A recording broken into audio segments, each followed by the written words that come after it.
चौधरी चौधरी हूँ जो मैं टीपी से पढ़ूँ।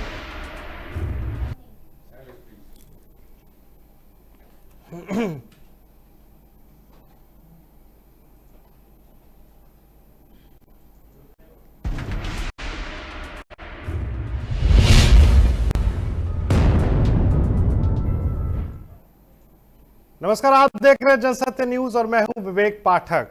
आज शाम को 4 बजे से देश की वित्त मंत्री निर्मला सीतारमण और देश के केंद्रीय राज्य वित्त मंत्री जो है अनुराग ठाकुर खासतौर से दोनों साथ में आए और प्रेस के सामने पूरे देश के लिए जो राहत पैकेज की जिसकी घोषणा कल देश के प्रधानमंत्री नरेंद्र मोदी ने 8 बजे की थी, उसकी पूरी एक ब्रीफिंग सेगमेंट बेसिस पे आज की है। कितना कारगर है ये राहत पैकेज, और जिस तरह से माना जा रहा है कि अभी तक अंतर्राष्ट्रीय स्तर पर 5वां सबसे बड़ा ये राहत पैकेज माना जा रहा है। और ऐसी स्थिति में जब कोरोना महामारी के चलते आर्थिक स्थितियों के जो चुनौतियों को देखा जा रहा था, अब क्या हालात होंगे, आज जो सेगमेंट पे जो बात हुई है उसी पर हम बात करने के लिए हमारे साथ आज एक विशेष पैनल मौजूद है। इस बहस में हमारे साथ सबसे पहले मैं स्वागत करूंगा, हमारे साथ विनोद सिंह हैं, कांग्रेस नेता हमारे साथ जुड़े हुए हैं। आपका बहुत बहुत स्वागत है विनोद सिंह जी। साथ ही साथ अश्विनी शाही हमारे साथ नेता बीजेपी जुड़े हुए हैं। प्रोफेसर लल्लन प्रसाद है हमारे साथ, आर्थिक मामलों के जानकार। सर आपका बहुत बहुत स्वागत है। इसके साथ ही हरिकेश सिंह हमारे साथ वरिष्ठ पत्रकार मौजूद है जो कि आर्थिक तौर पर भी अपनी जो है राय बेबाकी से रखते हैं। सबसे पहले मैं रुख करूंगा प्रोफेसर लल्लन प्रसाद जी का। सर, आज जो उम्मीद की जा रही थी, देश की वित्त मंत्री ने जिस तरह से अपना पहला सेगमेंट, हालांकि कई रोज जो है ये ब्रीफिंग चलेगी, लेकिन आज जो पहली ब्रीफिंग है उससे क्या अंदाजा निकल के आ रहा है, कितना कारगर और लाभकारी जो है ये हो सकता है देश की आर्थिक स्थितियों को फिर से गति देने के लिए? हाँ, देखिए, एसएमई सेक्टर जो हमारा है ये हमारी अर्थव्यवस्था की रीढ़ की हड्डी के बराबर है ये, क्योंकि हमारे एक्सपोर्ट का सबसे बड़ा बेस ही है। और इसके अलावा एम्प्लॉयमेंट भी सबसे ज़्यादा जनरेट इसी सेक्टर से होता है, जो माइक्रो और लघु उद्योग और मीडियम स्केल इंडस्ट्रीज हैं। और ये उद्योग काफ़ी परेशानी में थे क्योंकि लिक्विडिटी की इतनी कमी हो गई थी इस पीछे कुछ महीने, जब से ये लॉकडाउन हो गया और इसके पहले से भी काफ़ी दिनों से कुछ ऐसे चल रहा था। और ये उम्मीद की जा रही है कि सरकार कोई न कोई ठोस कदम उठाएगी, लेकिन ये कदम काफ़ी देर बाद उठाया गया।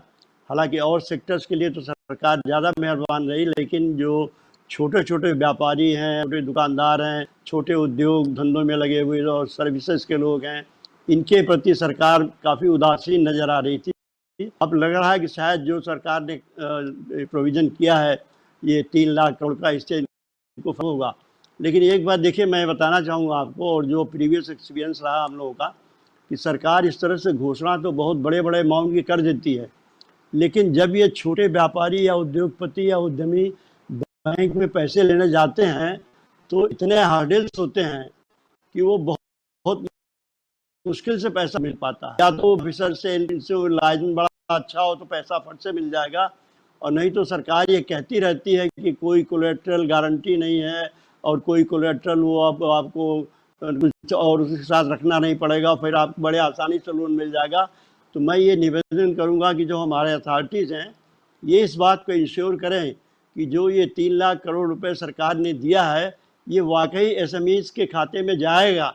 जो छोटे उद्योगपति और व्यापारी और दुकानदार और माइक्रो लेवल के उद्योग धंधे चलाने वाले हैं या सेवा करने वाले हैं या मीडियम स्केल के हैं या जो और छोटे उद्योग, तो इनके पास ये पैसा कैसे पहुंचे ताकि वो अपनी ज़रूरत पूरी कर सकें। और जो ब्यूरोक्रेटिक हर्डल्स हैं इसमें, उसको इन्हें हटाना बहुत ज़रूरी है।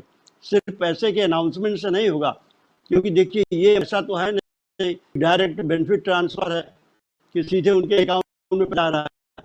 इसमें उनको बैंक को अप्लाई करना पड़ते हैं और कई बार पेनल्टी इतनी होती हैं कि सरकार के कहने के बावजूद लोगों को लोन आसानी से नहीं मिलता। चलिए हरिकेश तो सिंह के पास मैं चलता हूं। हरिकेश जी, कितना जो बात से सहमत है, क्योंकि कहीं ना कहीं ये बात तो सही है, सरकारी योजनाएं होती हैं, लागू कर दी जाती है, लेकिन जो उसका जो एक पैरामीटर्स है, कहीं ना कहीं ब्यूरोक्रेसी के जरिए जब ये जनता तक पहुंचने की बात आती है तो ये हर्डल्स और बैरियर्स जो है बहुत बड़ी चुनौती के रूप में सामने देखने को मिलती है। कोल्ड ट्रेल देने की बात मना साफ इनकार कर दिया है, लेकिन उसके बावजूद भी जिस तरह से प्रोफेसर लल्लन प्रसाद बोल रहे हैं, क्या मानते हैं कि इस पर बहुत बड़ी सच्चाई है?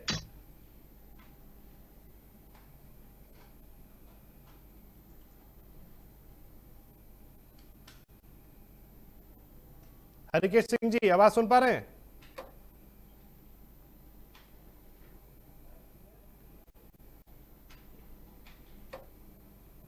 मेरे पास मुझे लगता है कि हरकेश सिंह जो है हमारी आवाज़ नहीं सुन पा रहे हैं। मैं दरख्वास्त करूंगा अभी पीसीआर टीम से, जिससे कि वो उनसे वापस जुड़ जाए। और ये देख लीजिए जिस तरह से जो स्थितियां बनी हुई हैं हमारे साथ, जो है खासतौर से अश्विनी शाही भी जुड़े हुए हैं बीजेपी से। कितनी बड़ी कामयाबी मान के चल रहे हैं सर, जिस तरह से प्रोफेसर लालन प्रसाद ने कहा कि कहीं ना कहीं ये बहुत देरी से फैसला लिया।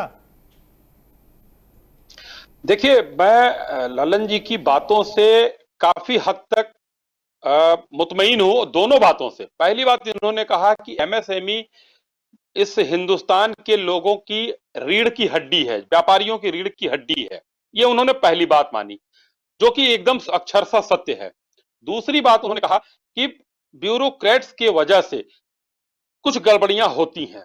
मैं मानता हूं, एकदम मैं आपसे एकदम सहमत हूं कि कहीं ना कहीं कुछ लोग ऐसे होते हैं, सभी नहीं हैं, कुछ लोग ऐसे हैं कि जो अपनी चीजों को बढ़ाने के चक्कर में उद्यमियों को, नौकरी वाले लोगों को, छोटे व्यापारियों को, बड़े व्यापारियों तक को परेशान कर देते हैं, जिसका निदान सरकार ने ढूंढा है। और अभी प्रेस कॉन्फ्रेंस में शायद इस पर एक सवाल भी कहा गया था माननीय वित्त मंत्री जी से। उन्होंने कहा कि नहीं, हम इस पर पूरा ध्यान रखेंगे और इस सरकार में जो भी जाएगा, जो पैसा है, वो राजीव गांधी की सरकार वाला 85 पैसा और 15 पैसा नहीं है, ये पूरा 100 रुपया जाएगा। और इस पर हम लोग आरबीआई के थ्रू और वित्त मंत्रालय के थ्रू नजर रखे हुए रहेंगे। ये राहत की बात है। दूसरा, आप ये देखिए, ये जो 3 लाख करोड़ का जो पैकेज देना एमएसएमई को, इसका मतलब है कि आपने अपने घरों में, पूरे देश में छोटे छोटे उद्योगों को आज उसकी परिभाषा बदलकर 10 लाख से 1 करोड़ कर दिया। 10 लाख जो पहले सूक्ष्म उद्योग हुआ करता था, अब 1 करोड़ का सूक्ष्म उद्योग कहा जाएगा। 1 करोड़ का जो व्यापारी होगा वो सूक्ष्म उद्योग में आएगा, उसको बहुत सी सहूलियतें मिलेंगी। और बहुत सहूलियतों में एक आम आदमी के लिए बहुत से रास्ते खुलेंगे। विवेक जी, इसमें एक समझ लीजिए कि अगर हिंदुस्तान के लोग और हिंदुस्तान की मिशनरी मिलकर कायदे से काम कर दे, तो आने वाले 5 वर्षों में हम लोग एक बहुत सशक्त भारत का निर्माण कर सकते हैं, जो कि विश्व के लिए एक, जैसे कच्छ का उदाहरण अभी कल दिया हमारे माननीय प्रधानमंत्री जी ने।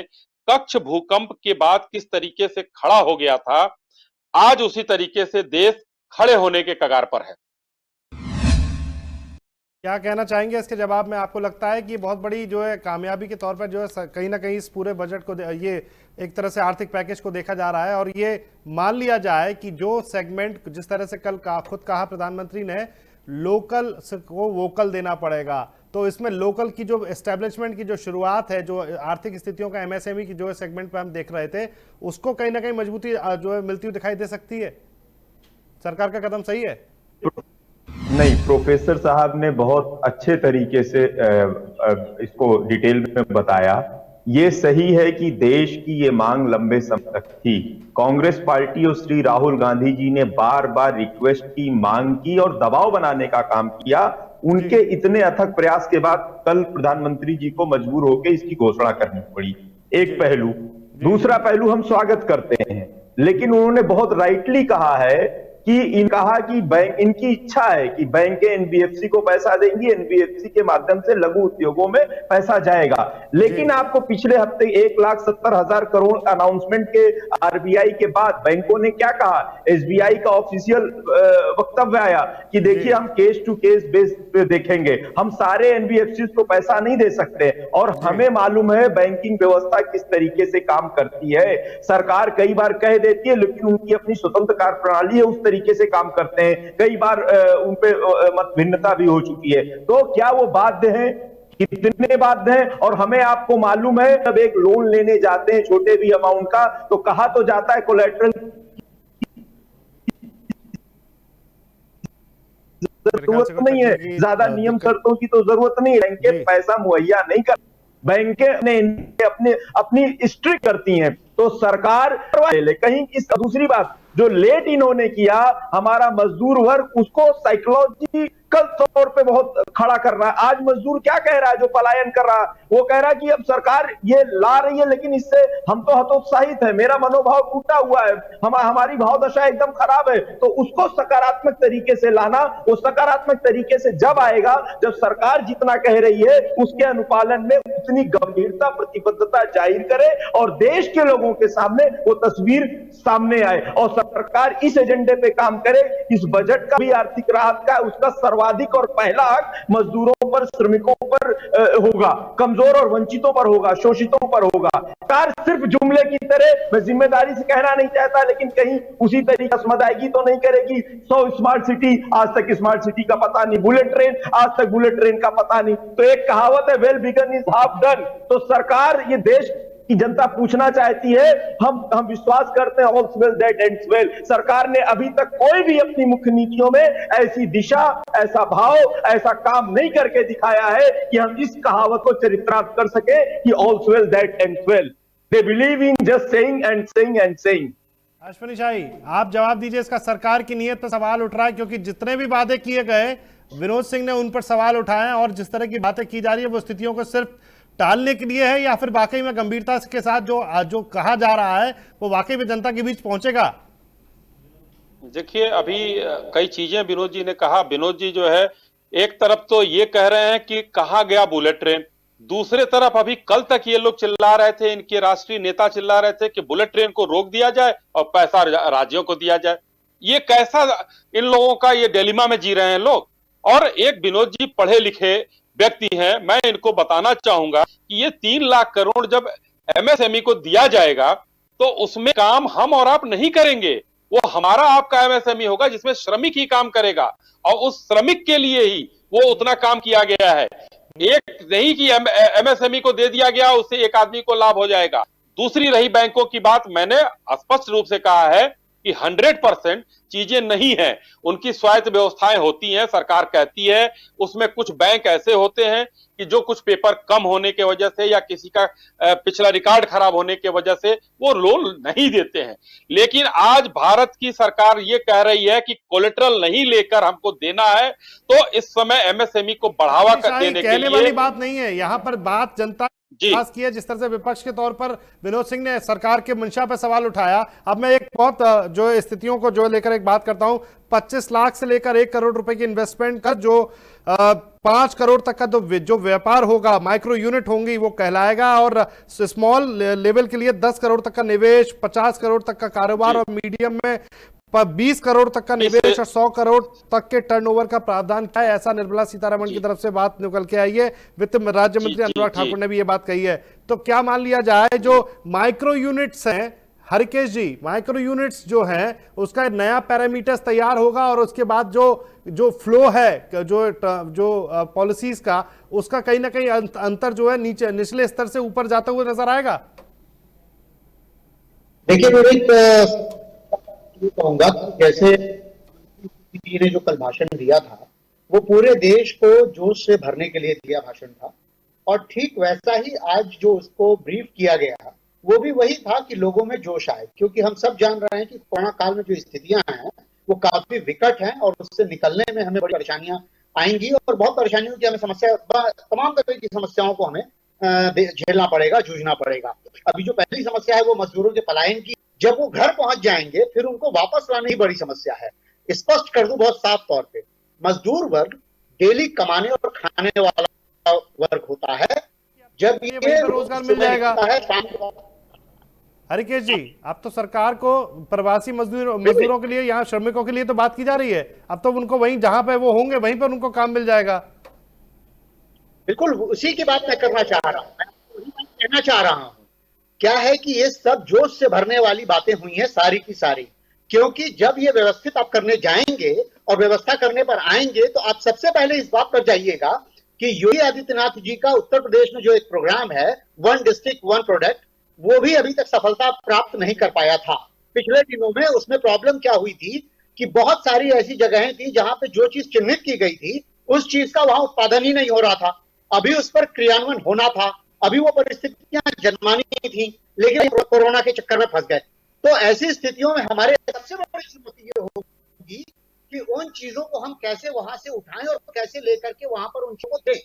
तो ये आपको जो समझना होगा कि जो मजदूर हमारे पलायन करके गए हुए हैं उनको वही रोजगार मुहैया कराने के लिए अभी कल ही योगी आदित्यनाथ जी ने कहा है कि 10 लाख मजदूरों को हमें रोजगार मुहैया करानी है। जोश भरना इस समय काम चल रहा है। वास्तविक रूप से बात बता दूं तो स्पष्ट तरीके से ये कहा जा सकता है। हाँ, और ये जरूरी भी है, ऐसा मैं नहीं कह रहा हूं कि ये जरूरी नहीं है, क्योंकि आप अगर जोश खो देंगे, अगर आप अपना जोश ढीला कर देंगे तो आप फिर वापस कैसे उस गेम में कैसे आएंगे, कैसे आपको रीगेन करना होगा, ये सोचना होगा। 6 महीने का प्लान इसमें लिया गया है। साफ तौर पर जो दिख रहा था वो 6 महीने का टेन्योर लिया गया है, चाहे वो कॉन्ट्रैक्टर को रिलीज किया गया हो। जितने भी कॉन्ट्रैक्टर्स उनको 6 महीने का समय दिया गया है कि वो अपने काम में थोड़ा सा वक्त ले लें। जितने भी बिल्डर हैं उनके लिए 6 महीने का वक्त दिया गया है कि वो 6 महीने का वक्त ले लें। आपको टैक्सेशन में जो रिलैक्स दिया गया है उसका समय दिया गया है। पीपीएफ और इनमें जो पैसे जमा किए गए हैं 12-12% सरकार की तरफ से, वो भी 6 महीने का वक्त ले दिया गया है। पहले 3 महीना, फिर 3 महीना और दे दिया गया। तो इन परिस्थितियों में क्या है कि अभी तो हमारे पास वेट एंड वॉच की पोजीशन है। अभी हम अगस्त, सितंबर, अक्टूबर की बात करें, उसके बाद कहीं जाकर के इसके इंप्लीमेंटेशन की सिचुएशन आएगी। अभी सबसे बड़ा खतरा ये है कि इस कोरोना काल में कैसे हम निपटेंगे। जो मजदूर सारे पहुंच गए हैं और जो पहुंचने वाले हैं उनकी वहां व्यवस्था क्या हो रही है, जिसके लिए महत्वपूर्ण काम ये किया गया है कि 500 रुपए अगले 3 महीने तक रोजाना हर महीने के हिसाब से वुमेन पावर को दिया जाना है, महिलाओं के खातों में जाना है। ये बहुत महत्वपूर्ण चीज है, इसको समझने की कोशिश करिएगा। इसी से अन्न और परक अन्न की चीजें और खाने पीने की चीजें उनके लिए मुहैया हो पाएंगी। लेकिन एमएसएमई पे अगर आप फोकस करेंगे तो वहां पर मेन मुद्दा आएगा इंफ्रास्ट्रक्चर डेवलपमेंट का, चीजों के होने का। तो आपके पास अभी औद्योगिक नीति बनाने का समय नहीं है। अभी जो उद्योग चल रहे हैं उन्हें में इनपुट डालना है। इसमें सही सबसे बात है। महत्वपूर्ण जो एक लाइन आई है कि 200 करोड़ को ग्लोबल से बाहर किया गया है, कि ग्लोबल का नहीं आएगा उसमें कोई इनपुट। आप इसको ये समझिएगा कि 200 करोड़ रुपए का कोई भी अगर आप कॉन्ट्रैक्ट लेने जाएंगे तो विदेशी कितने आएंगे, इसको ऐसे समझिएगा कि इसको डॉलर कन्वर्ट करेंगे आप तो 3 करोड़ डॉलर होता है। 3 करोड़ डॉलर का कोई भी विदेशी इन्वेस्टमेंट इतना आता है भी नहीं। हाँ। तो ऐसा कुछ है नहीं। लेकिन फिर भी जो वक्तव्य दिया गया है उस वक्तव्य में ये बात साफ है कि सरकार लोगों के साथ खड़ी है, भले ही उसके लिए 6 महीना और वेट और इंतजार करने के लिए अभी एक बार कहा गया है। विवेक। प्रोफेसर ललन प्रसाद की तरफ मैं रुख करता हूं। सर ये बताइए कि जो हालात हैं अभी, जिस तरह से अभी बात हो रही थी 200 करोड़ से कम वाले में जो है ग्लोबल टेंडर होंगे ही नहीं, तो क्या मान के चला जाए जिस तरह से इससे ये बताया जा रहा है कि लघु सूक्ष्म मध्यम उद्योगों को लाभ मिलेगा, आत्मनिर्भर भारत की तरफ ये पहला कदम बताया जा रहा है। सर कितना गंभीर मानते हैं इस चीज को, इस कदम को? नहीं, ये तो मैं समझता हूँ कि काफ़ी सोच समझ कर ये कदम उठाया प्रधानमंत्री ने जी। और ये वाकई ऐसा कदम है जो हम स्वावलंबन की ओर हम चल रहे हैं। पहली बात जी। अभी तक जो नीतियां बन रही थी उसमें ये था कि बड़ी से बड़ी कंपनियां बाहर से आएँ और बड़े बड़े उद्योग लगाएं। पहली बात हुई है कि देश में चीज़ें बने और चीज़ लोगों को खरीदें। तो ये जो स्वावलंबन की बात, ये 200 करोड़ का उधर से आवाज कुछ नहीं आ रही थी। मैं ये मानता हूँ 200 करोड़ का अमाउंट कोई 200 करोड़ का अमाउंट कोई बहुत बड़ा अमाउंट नहीं है, लेकिन अगर आप इसको एसएमईज की एंगल से देखें तो ये बहुत बड़ा अमाउंट है, क्योंकि इससे एसएमईज का दरवाज़ा खुल जाता है सरकार को चीज़ें सप्लाई करने का, पब्लिक सेक्टर को सप्लाई करने का, बाकी और एजेंसीज को सप्लाई करने का। जो छोटे छोटे कॉन्ट्रैक्ट में बाहर के लोग आ सकते थे उनके लिए दरवाजा कम से कम बंद कर दिया गया, और जो डिफाइन कर दिया गया है एसएमईज को, माइक्रो को और लघु को और मीडियम को, मैं सोचता हूँ एक बड़ा अच्छा कदम है। काफ़ी दिनों से इस पर चर्चा हो रही थी और हम लोग एक्सपेक्ट कर रहे थे कि सरकार कुछ करेगी, लेकिन दिनों के बाद ये बात आई है। इसके लिए कितनी कमेटियाँ बैठी और कितनी बार रिकमेंडेशन हुए, लेकिन सरकार इसमें हाथ लगा थी। अब ये जब स्थिति आ गई कि सारे देश में लागत ये एसएमईज डूबने लगे और एम्प्लॉयमेंट ख़त्म होने लगा, तब शायद सरकार जागी है इस मामले को लेकर और उन्होंने रीडिफाइन कर दिया इस बार अब उसके हिसाब से। क्योंकि इसका एक फ़ायदा बहुत बड़ा होगा कि जो छोटे से छोटे उद्योग अब हैं वो अब उतने छोटे नहीं माने जाएंगे, देखे नहीं जाएंगे जितना पहले समझे जाते थे। पहले उनको तुच्छ समझा जाता था, उनकी कोई कैटेगरी नहीं थी, उनकी कोई रिकॉग्निशन नहीं थी। तो अब कम से कम जो आप कह रहे हैं कि एक पैसा इन्वेस्टमेंट होगा, 50 करोड़ तक, 20 करोड़ तक का विनोद सिंह क्या लगता है कि जिस तरह से ये जो छोटे माइक्रो लेवल जो इंडस्ट्रीज को डेवलप करने के लिए ये जो 200 करोड़ रुपए वाला ब्रैकेट जो नया तैयार किया गया है, उससे ये तो माना जा सकता है कि जो एक पर्टिकुलर सेगमेंट होगा जिसका सीधा सीधा लाभ जो है भारतीय उद्योगों को ही मिलेगा और एमएसएमईज जो है पनप सकेंगे दोबारा। देखिए, दो तीन बातें हैं, उसको हमें इग्नोर नहीं करना चाहिए। पहली बात, कोई भी सेक्टर जब तक अपने स्वाभाविक तौर पर रूटीन प्रोडक्शन नहीं करने की स्थिति में आता है, चाहे एम्प्लॉयमेंट समस्या हो, अनएम्प्लॉयमेंट वाली, सारे लोग एडजस्ट नहीं होंगे।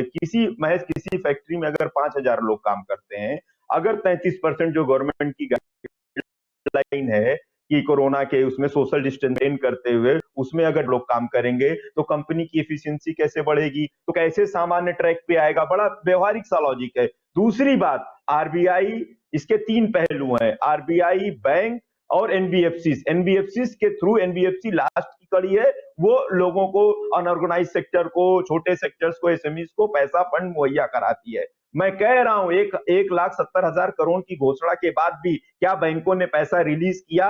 उसके बाद उन लोगों ने अपनी कंप्लेंट वित्त मंत्रालय, आरबीआई के सामने एनबीएफसी ने रखी कि हमसे मुश्किल हो रहा है इस गंभीर परिस्थिति से निपटने के लिए। तो हमारे सामने है सारी चीजें। देखिए, सरकार घोषणा कर दे, वो देखने में ठीक लगेगी, लेकिन उसका मैक्सिमम बेनिफिट कब मिलेगा? जब वो जमीन पर उस तरीके से उतर आए। और हम आप सब जानते हैं कि जब सामान्य अवस्था में बैंकों का पैसे देने में कैसा रवैया रहता है, तो ये तो आपदा का समय है, ये कोरोना का समय है, इसमें अनसर्टेनिटी कहीं ना कहीं बढ़ी है, एनपीए बढ़ने का शंका उन बैंकों के पास है। तो बैंक सहज तरीके से, जैसी आसानी से सरकार कह रही है, उस तरीके से पैसा पहुंच जाएगा एमएसएमई पे, जो नीडी लोग हैं, नीडी इंडस्ट्रियल्स हैं, जिसको भी पैसा चाहिए, लोन चाहिए। मुझे ये थोड़ा चैलेंजिंग लगता है। मैं स्वागत करता हूं, लेकिन ये चैलेंजिंग लगता है। सरकार को गंभीर से इसको वॉच करना पड़ेगा और गाइडलाइन समय समय पे देते रहना पड़ेगा। अश्विनी शाही, सरकार के इस प्लान का तो बहुत तारीफ हो रहा है, लेकिन सबसे महत्वपूर्ण बात यह है कि इसका इम्प्लीमेंटेशन कितना सक्रियता के साथ होता है और सरकार की मॉनिटरिंग कैसे होती है, ये बहुत बड़ी चुनौती मान के चल रहे हैं।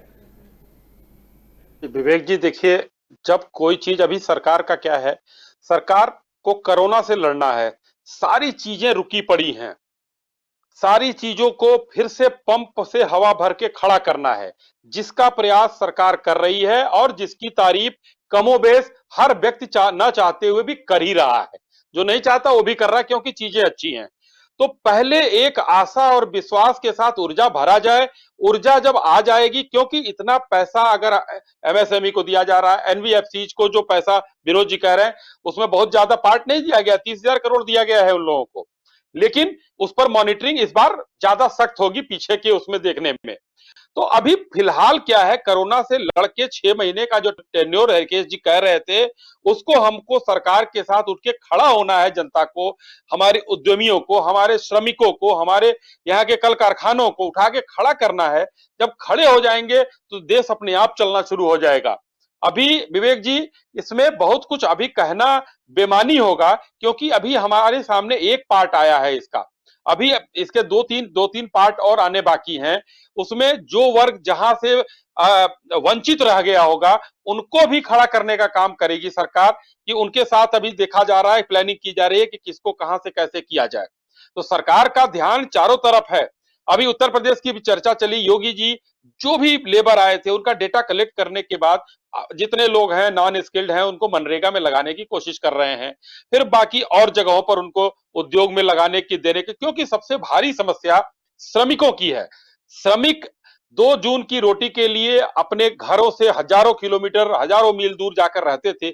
आज वो अचानक ये सब होने की वजह से सब अपने घरों को भाग के आ रहे हैं। तो पहली प्राथमिकता अश्विनी, मैं ललन प्रसाद जी के पास जाता हूं। ललन प्रसाद जी, मैं ये जानना चाहता हूं कि अभी फिलहाल में ही जब ये लॉकडाउन लागू हुआ देश के अंदर, अगर पिछले कुछ 6 महीने से 1 साल के बीच में कुछ एक ऐसी इंडस्ट्रीज होंगी, ऐसे एमएसएमईज की ही, जिन्होंने अभी हाल ही में शुरुआत किया होगा अपना व्यापार, तो ना तो वो पुराने कैटेगराइज माने जाते हैं, ना ही उन्होंने कुछ अच्छा, कुछ बेहतर अभी तक कुछ व्यापारिक तौर पे शुरुआत इस तरह पे कोई उम्मीद नहीं कर सकते बहुत सशक्त नतीजों के साथ में। तो ये उनको सरवाइव करने के लिए जो लोग हिम्मत हार रहे होंगे, कितना कारगर मानते हैं जो 3 लाख करोड़ के लिए जो सेगमेंट दिया है सरकार ने? नहीं है तो इसमें इसमें प्रोविज़न है इस बात का, जो आप सीतारमण के भाषण में आपने सुना होगा कि जो लोग संकट में आ गए हैं एसएमईज़ और जो पिकअप नहीं कर पा रहे हैं या जिनका बिज़नेस बहुत डाउन हो गया है और जिनको बहुत परेशानी है, तो उन सब लोगों का इसमें ख्याल रखा जाएगा। सरकार की मंशा बहुत क्लियर है, इसमें कोई शक नहीं है। और देखिए जो रीडेफिनेशन किया गया है, इसका लॉन्ग टर्म बेनिफिट इकॉनमी को बहुत होगा, क्योंकि इससे जो हमारा ये सेक्टर जिसको मैंने कहा कि एक नगण्य सेक्टर बन गया था, उसको एक स्टेटस सोसाइटी में या इकोनॉमिक स्टेटस उसको दी गई है और इसकी वजह से वो आगे अधिक से अधिक पैसा बैंकों में से भी ले सकेंगे, मार्केट से भी पैसा उठा सकेंगे, उद्योग बढ़ा सकेंगे। बाकी जो अभी भाई साहब ने कहा कि ये 5-6 महीने का पीरियड ऐसा है कि जब 5 फीट 6 फीट की दूरी में एक वर्कर बैठेगा तो कैसे काम करेगा। देखिए ये तो व्यवहारिक प्रॉब्लम है और ये तो होगा ही, जब कोरोना के पीरियड में तो हम लोग इसको अवॉइड नहीं कर सकते। लेकिन इन सब के बावजूद में एक शुरुआत तो कम से कम हो गई कि छोटे उद्योग या लघु उद्योग या मीडियम स्केल के उद्योग अपना काम पैसे सरकार से लें और काम शुरू करें। अब यह है कि गवर्नमेंट मशीनरी को या जो बैंकों की मशीनरी है या जो हमारी ब्यूरोक्रेसी है उसको सरकार टाइट करे और ऐसी व्यवस्था बनाए कि वाकई जो हमारे उद्योग छोटे कारीगर हैं, और क्योंकि इसमें सर्विसेज भी देखिए इंक्लूडेड है, ये बड़ी अच्छी चीज़ है कि इस बार जो इस डेफिनेशन में उन्होंने सर्विस इंडस्ट्री को भी बाकी इंडस्ट्रीज के बराबर इक्विवेलेंट कर दिया है। तो इससे जो लोग अपना छोटा मोटा काम कर रहे हैं, कोई कारपेंटर का काम कर रहा है, कोई इस तरह से काम कर रहा है, ऐसे लोग भी इसको थोड़ा और आगे बढ़ा सकते हैं, आगे स्केल में 5-7-10 आदमियों को लगा के आगे काम ले सकते हैं। तो ये एक शुरुआत है, बिगिनिंग है। और हम काफ़ी दिनों से गवर्नमेंट से एक्सपेक्ट कर रहे थे कि ये जो एसएमईज़ की डेफिनेशन सरकार बदले और इनको एक स्टेटस दे, तो वो कम से कम इस लॉकडाउन के पीरियड में उनको ये स्टेटस मिला है। और मुझे उम्मीद है कि अगर सरकार क्रियान्वयन इसका अच्छा करेगी तो इसका आगे बड़ा अच्छा परिणाम हुआ। क्योंकि देखिए कोरिया में या जापान में और किसी भी कंट्री में आप देखिए तो इस तरह के जो छोटे छोटे उद्योग हैं, ये असेंबलिंग का काम इन्हीं के द्वारा होता है। तो जो बड़ी बड़ी मशीनरी बनती है, कारें बनती हैं और भोक्ता पदार्थ बनते हैं, जो आपके रेफ्रिजरेटर बनते हैं और ये वाइट गुड्स बनते हैं, तो इनमें जो पार्ट्स लगते हैं तो इनका जो असेंबल होता है, जो छोटे छोटे पार्ट्स के मैन्युफैक्चरर छोटे छोटे मैन्युफैक्चरर होते हैं और वो पार्ट्स पे असेंबल करने वाले अलग लोग होते हैं। तो इसमें एक चेन हो जाता है एम्प्लॉयमेंट का और बहुत से लोगों को जॉब मिलती है। खाली ऐसा नहीं कि A to Z सारा प्रोडक्ट कंपनी में ये फैक्ट्री में बनेगा और वही असेंबल होगा। तो अगर हम इस तरह की व्यवस्था करें कि जो हमारी बड़ी बड़ी गुड्स हैं, मशीनरीज हैं और कार्स हैं और जो इस तरह की चीज़ें हैं, या इनका जो पार्ट्स है वो ज़्यादा से ज़्यादा छोटे उद्योगपति, छोटे व्यापारी और छोटे मैन्युफैक्चरर तैयार करें और बड़ी बड़ी कंपनियां उनको क्वालिटी चेक करें, उनसे खरीदें और असेंबलिंग करें। तो इससे एक जो चेन बढ़ेगा और ये जो स्टेप सरकार ने उठाया है एसएमईज़ को रीडिफाइन करने का, इससे उनको पूंजी मिल सकती है और वो उस लेवल पर काम कर सकते हैं कि क्वालिटी प्रोडक्ट बनाकर और बड़ी बड़ी कंपनियों को दे सकते हैं। तो एक शुरू है। अब इसमें समय तो बहुत इंपॉर्टेंट है, मैं जो पढ़ के बता रहा हूं आपको, जिसमें कि अनुराग ठाकुर ने जिस तरह से इस पूरी प्रेस ब्रीफिंग में रखा है, एनबीएफसी, हाउसिंग फाइनेंस कंपनियां और माइक्रो फाइनेंस इंस्टीट्यूट के पास जो धन का अभाव रहता था उसको दूर करने के लिए 30,000 करोड़ रुपए की स्पेशल लिक्विडिटी स्कीम लेकर आई है सरकार, जिसमें इनके धन की आपूर्ति होगी, इनको बल मिलेगा और आम नागरिक को भी इसका लाभ होगा। ये जो अनुराग ठाकुर ने साफ तौर पर कहा। साथ ही 4500 करोड़ रुपए की आंशिक ऋण गारंटी योजना लेकर आई है सरकार, जिसमें भारत सरकार ही इसकी जो गारंटर मुख्य तौर पे होगी और 20% नुकसान तक का वहन करने की तैयार वो है। तो ये डबल पे है और इसमें नीचे वालों को ऋण मिल पाएगा, इससे नीचे वालों को ऋण मिल पाएगा, ये भी बहुत बड़ी बात है। किस तरह से देखते हैं सर इसको और क्या उम्मीद की जा सकती है इसका जो फायदा सीधे तौर पर भारतीय आर्थिक व्यवस्था को जो देखते हुए?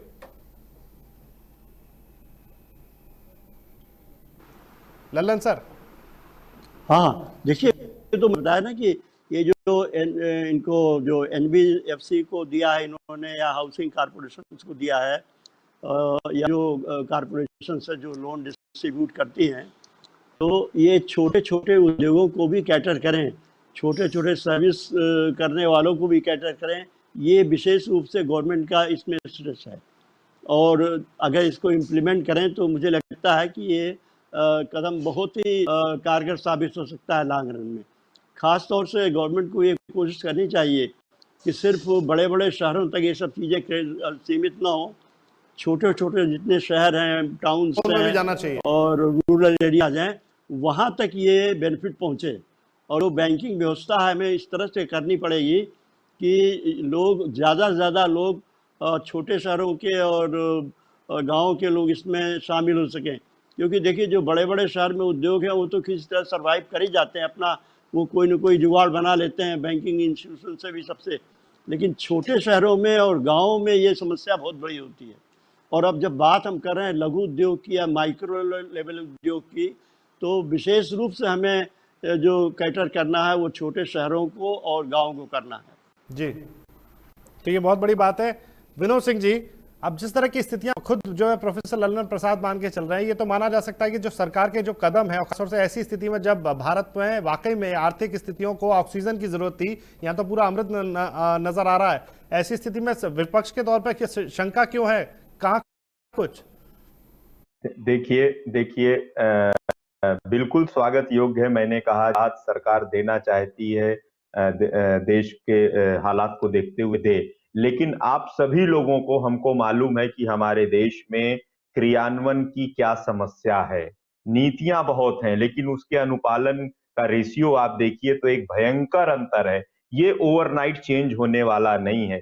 ब्यूरोक्रेसी हमारी वही है, जो लोगों के काम करने का तरीका है, माइंडसेट वही है। जब सामान्य अवस्था में, बेहतर अवस्था में जब उसके क्रियान्वयन में इतनी चुनौतियां, समस्याएं, जटिलताएं आती हैं, तो आज ये मान लेना कि इनके कहने मात्र से वित्त मंत्री जी के, प्रधानमंत्री जी के सारी चीजें हूबहू हो जाएंगी, इस पे कोई प्रश्न चिन्ह है।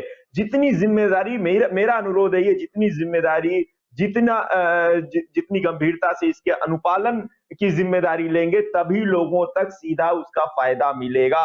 वो जरूरत है। मैंने कहा सिर्फ मजदूर नहीं, देश का हर वर्ग कहीं ना कहीं हतोत्साहित है, उसका मनोबल टूटा हुआ है, और उसका मनोबल वापस लाने के लिए पूरी गंभीरता और ईमानदारी दिखानी पड़ेगी। सरकार का जो अभी तक का ट्रैक रिकॉर्ड रहा है, वो इनका ये बताता है कि वो कहने में विश्वास करते हैं, उसके क्रियान्वयन की गंभीरता को नहीं समझते, उस सवाल के महत्व को नहीं समझते हैं। इसलिए ये सरकार कथनी में अभी तक का जो ट्रैक रिकॉर्ड है, मैं शुभकामनाएं देता हूं, इसके बाद इनको भी सीख मिले, ये भी गंभीर हो, कथनी से ज्यादा करनी पर विश्वास करें, क्योंकि जब करनी सही रहेगी, जब उसके फल मिलेंगे, तभी उसका प्रतिफल जनता, आम लोगों के बीच में मिलेगा। एक राष्ट्र, एक देशवासी, सबके लिए वो बेहतर होगा। लेकिन अभी तक के जो इनके ट्रैक रिकॉर्ड है, हर गंभीर, हर आर्थिक मुद्दों पर, विशेषकर आर्थिक मुद्दों पर इनका लापरवाही भरा रवैया रहता है, बचकाना रवैया रहता है, और सिर्फ कहने में विश्वास करते हैं।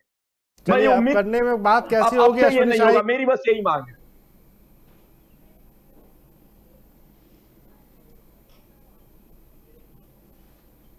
है। पिछले 70 सालों से जो चली आ रही पार्टी, अब धूल को साफ करते करते हम बहुत नजदीक आ गए हैं। अब बहुत बदलाव की जरूरत नहीं है। हमारी सरकार में हाँ एक काम नहीं होता है, फोन पर लोन नहीं दिया जाता है। कि जैसे कांग्रेस की सरकार में फोन करके कई हजारों करोड़ के लोन दे दिए जाते थे, उसी कथनी और करनी में अंतर है आजकल में, कि जो वही हम नहीं करते हैं, कि फोन पर लोन नहीं दिया जाता। आज कागज आपका सही है, आप एक नंबर के व्यापारी हैं, आपकी चीजें सही हैं, आप आइए, आप लोन लीजिए, आप अपना काम कीजिए, ये हम कहते हैं। जो अधिकारी गड़बड़ करता है उसको दंडित भी करने का काम करते हैं हम फोन पे लोन नहीं देते हैं। तो ये ठीक है, इन्होंने साधुवाद दिया। राजनीतिक दल है, न चाहते हुए भी विरोध करना पड़ता है विवेक जी, तो ये लोग विरोध कर रहे हैं, लेकिन इनके अंदर सब कुछ अच्छा है। तारीफ भी की अश्विनी जी, तारीफ भी की आज तो जी, इम्प्लीमेंट हो जाएगा, उसको लेकर संशय नहीं, तारीफ किया। संशय, देखिए मैंने उस संशय को खुले दिल से स्वीकार किया कि कहीं कहीं कुछ जगहों पर कमियां हैं, कुछ जगहों पर, बाकी हम लोग सुधार लाए हैं, और अब आपको बहुत कमी नहीं दिखेगी। बहुत जल्दी से, बहुत मजबूती से सरकार ने एक सर्वांगीण विकास का प्रयास किया है, कि जो चीजें सुस्त हो गई हैं, जो चीजें ध्वस्त होने के कगार पर आ गई हैं, चूंकि सब रुक गया है, कोरोना अकस्मात पूरे विश्व को रोक रखा है, विश्व में हम ही नहीं पूरा विश्व परेशान है, तो हम लोग एक तरह से रिकंस्ट्रक्ट होने की तैयारी कर रहे हैं। और सब लोगों को एक साथ मिलकर, मैं साधुवाद दूंगा इनको, और इनकी पार्टी के दो एक और नेताओं ने भी इसका स्वागत किया है, बड़े नेताओं ने, दिग्विजय सिंह टाइप नेताओं ने भी स्वागत किया है, मैं आपको बताना चाहूंगा।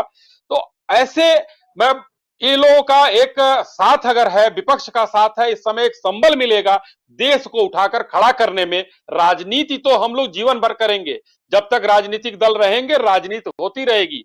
लेकिन ये राजनीति जो है आज पूरे देश विश्व में हिंदुस्तान को खड़ा करने के लिए, जैसा कि अभी प्रोफेसर लल्लन जी ने कहा कि रीढ़ की हड्डी है एमएसएमई, तो जब रीढ़ की हड्डी मजबूत होगी तो देश खड़ा होगा और देश एक साथ एकजुट होकर खड़ा होगा, हम विश्व में सबसे अग्रणी होंगे। देखिए, जिस तरह से प्रधानमंत्री नरेंद्र मोदी की बात करें तो कल देश को संबोधित करते हुए प्रधानमंत्री ने साफ कहा था कि इस देश के अंदर स्वावलंबन अपना बढ़ाना होगा और आर्थिक स्थितियों में भी खुद को बहुत मजबूत करने की जरूरत है। उसकी सीधे सीधे तौर पर जिस तरह से जो रीढ़ की हड्डी बोली जा रही है, एमएसएमईज जो हमारे जो माइक्रो इंडस्ट्रीज हैं उनको स्ट्रॉन्ग करना होगा, खुद को अपने ऊपर डिपेंडेंट बनाना होगा। उसके लिए जरूरत है हमारे साथ जिस तरह से सरकार का ये जो राहत पैकेज है 20 लाख करोड़ का, उसका पहला जो सेगमेंट आज रिलीज हुआ है, जो घोषणाएं की गई हैं, उम्मीद करते हैं कि जल्द से जल्द ये जनता तक पहुंचे। और जिस तरह से विनोद सिंह, विपक्ष का जो एक चिंता था, एक सवाल था कि क्या ये वाकई में उतनी मजबूती के साथ लोगों तक पहुंचेगा, और जो जिस तरह से प्रोफेसर लल्लन प्रसाद ने भी ये बात बोली कि कहीं ना कहीं जो बैरियर्स हैं, जो लूप्स आते हैं जो है बैंकिंग सेगमेंट को लेकर और कई सारे जो है एक जो ऑपरेशनल वे में, वो कहीं ना कहीं चुनौती सामने जो है रहेंगे सरकार के लिए, क्योंकि सरकार की नीयत पर कोई सवाल नहीं है, सरकार ने अच्छा कदम उठाया है, लेकिन उसका इम्प्लीमेंटेशन कितना मजबूती के साथ होता है ये जरूरी है और ये देखने वाली बात रहेगी। आप सभी पैनलिस्ट का बहुत बहुत शुक्रिया, आपने आज बहुत महत्वपूर्ण मुद्दे पर जो है चर्चा की है। मैं उम्मीद करता हूं कि जिस तरह से सरकार और प्रदेश के और देश के जो प्रधानमंत्री हैं, उन्होंने जिस तरह से पूरा एक जिम्मेदारी के साथ देश को फिर से ऑक्सीजन और अमृत देने की कोशिश की है, उम्मीद करते हैं कि ये जो अमृत है, ऑक्सीजन है, भारतीय अर्थव्यवस्था को फिर से उसी ऊंचाइयों तक पहुंचा सके जहां पर हम कोरोना से पहले पहुंचने के सपने देख रहे थे। तो आज इस विशेष बहस में इतना ही। अगर आपको हमारी विशेष प्रस्तुति पसंद आई हो तो आप इसे लाइक और शेयर करना ना भूलें। साथ ही साथ अगर आप जनसत्य न्यूज़ से जुड़ना चाहते हैं, हमारे हर एक अपडेट से जुड़ना चाहते हैं, तो आप हमें फेसबुक पर फॉलो और लाइक कर सकते हैं। यूट्यूब पर आप जनसत्य न्यूज़ को सब्सक्राइब भी कर सकते हैं। फिलहाल मुझे दीजिए इजाज़त। नमस्कार।